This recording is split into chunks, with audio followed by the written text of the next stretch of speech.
আর এটাই সমস্যা যে রেপিস্টরা বারবার সুযোগ পায় রেপ করার জন্য।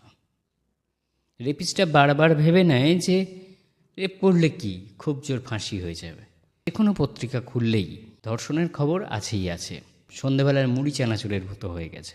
আমাদেরকে ফোকাস করতে হবে যে সেই অপরাধীদের যেন যোগ্যতম এবং কঠিনতম শাস্তি হয়, এবং সেইটাকে ব্রডকাস্ট করতে হবে।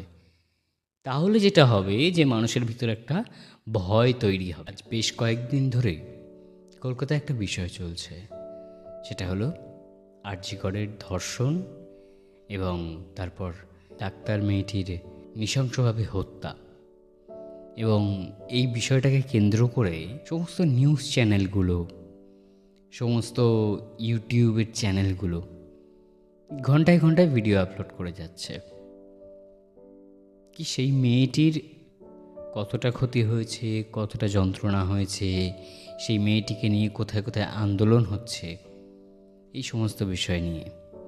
কিন্তু কোনো মানুষটাই এই খোঁজটা নেওয়ার প্রয়োজন মনে করছে না যে কতজন অপরাধী ধরা পড়ছে এবং অপরাধীদের আদেও কঠোরতম শাস্তি হচ্ছে কিনা, হলেও কিভাবে হচ্ছে। আমরা ফোকাস করি যে কার ওপরে রেপ হলো এবং তারপর তার চুল চেরা বিশ্লেষণ, এই সমস্ত কিছু করতে থাকি।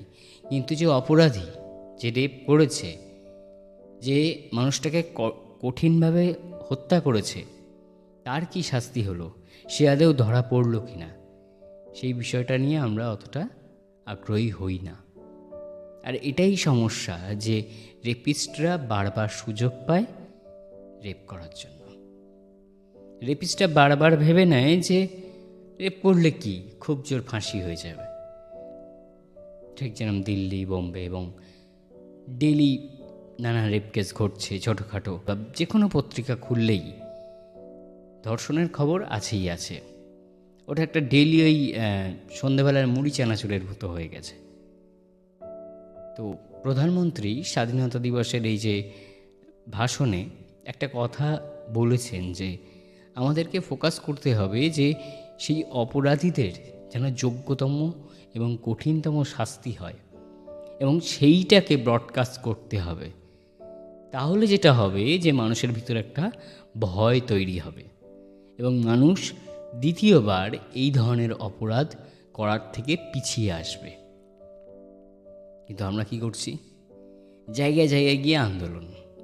এই কলেজ, এই ইউনিভার্সিটি, এগুলো দরকার আছে অবশ্যই, তার জাস্টিসের জন্য, তার বিচারের জন্য, সঠিক বিচার পাওয়ার জন্য এটা দরকার আছে। কিন্তু বারবার এই জিনিসটাকে খোঁচাতে খোঁচাতে সেই আক্রান্ত ডাক্তার দিদিমণির বাড়ির মানুষকে কোথাও না কোথাও আমরা আঘাত দিচ্ছি না তো? যে আসল বিষয়টার থেকে আমরা সরে যাচ্ছি না তো?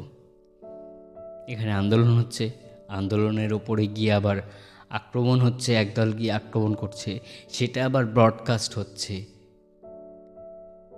ঘটনা একের পর এক ধামাচাপা দেওয়ার চেষ্টা করা হচ্ছে, কিনা প্রসঙ্গ সরে গিয়ে মুখ্যমন্ত্রীর পদত্যাগ করুন, এই ধরনের কথা উঠছে।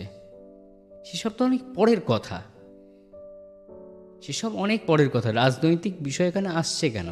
এখানে যারা ধর্ষণ করেছে তাদেরকে অবিলম্বে ধরা হোক, তাদের উপর অবিলম্বে কঠিনতম শাস্তি আরোপ করা হোক, এটাই তো আমাদের চাহিদা। আর আমরা এই আসল চাহিদাটা ছেড়ে বিভিন্ন বিষয়ে ঢুকে যাচ্ছি, খবরে মেতে যাচ্ছি। আরেকটি কথা, এই যে ডাক্তার দিদিমণিকে যারা নৃশংসভাবে ধর্ষণ করেছে, হত্যা করেছে, তারাও কোনো না কোনোভাবে এই চক্রান্তের ভিতর না ঢুকে গেছে। কারণ তারাও কেউ হয়তো সিভিক, কেউ হয়তো জানা যাচ্ছে যে নতুন ডাক্তার, ইন্টার্ন ডাক্তার। তো তাদের ভিতর এই প্রবণতাটা এনেছে কে, তাদেরকে এই কাজে নিযুক্ত করেছে কে, সেটাও কিন্তু খুঁজে দেখতে হবে। কারণ তাদের বাবা মায়েরাও কষ্ট পাচ্ছে আজকের দিনে। তারা অপরাধ করে কতটা কষ্ট পাচ্ছে, তাদের কতটা অনুশোচনা হচ্ছে, সেটা পরের কথা। কারণ তাদের ভিতর যদি এই বোধগুলো থাকতো তাহলে তারা ওই কাজটা করতো না। কিন্তু তাদের বাবা মায়েরা যারা তাদেরকে ছোট থেকে মানুষ করেছে, বুকের রক্ত শুকিয়ে মানুষ করেছে, তারা আজকে সমাজে বেরোতে পারছে না। তাদেরকে বলা হচ্ছে, ও তুমি ওর বাবা ওর মা, তোমার ছেলেই তো এই কাজটা করেছে, তাই না? তাই সম্পূর্ণ দোষটা ওই কতজন মানুষের উপরেও দেওয়া যায় না, কারণ তারাও কিন্তু কোনো না কোনোভাবে এই চক্রান্তের শিকার। এই চক্রান্তটা কে করেছে এবং কে এদেরকে এই অপরাধটা করার জন্য নিযুক্ত করেছে এবং কিভাবে অপরাধটা হয়েছে, সেসবের কোনো খোঁজই দেখতে পাচ্ছি না ইন্টারনেট জুড়ে। ইন্টারনেট জুড়ে কী দেখতে পাচ্ছি? এখানে বিক্ষোভ হচ্ছে, এখানে আন্দোলন হচ্ছে, এখানে বন্ধ হচ্ছে, ওখানে ধর্মঘট হচ্ছে,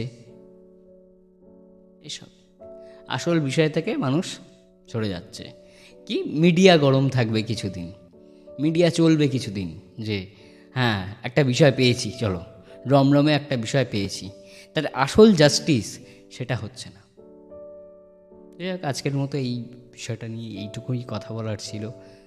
ভালো লাগলো না লাগলো সম্পূর্ণই তোমাদের ব্যাপার। আমার কথা হয়তো অনেকের গায়েও লাগতে পারে, আমার কথায় অনেক কিছু ভুলও থাকতে পারে, ক্ষমা করে দিও।